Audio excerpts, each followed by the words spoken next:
بسم اللہ الرحمن الرحیم۔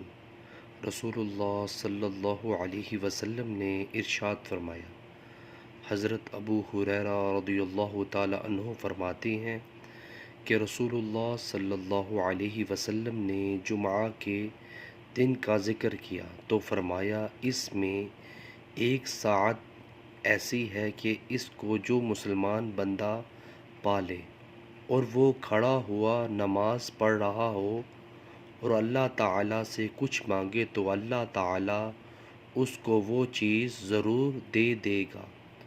اور آپ صلی اللہ علیہ وسلم نے اپنے ہاتھ سے اس ساعت کی کمی بیان کرنے کے لیے اشارہ فرمایا۔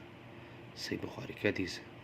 سو ویورز، ویڈیو کو آگے شیئر کریں اور کمنٹس باکس میں اپنی قیمتی رائے کا ضرور اظہار کیجیے، اور اس طرح کے اسلامک پیڑھی کی ویڈیو کے لیے میرے چینل کو سبسکرائب کرنا مت بھولیے۔ جزاک اللہ۔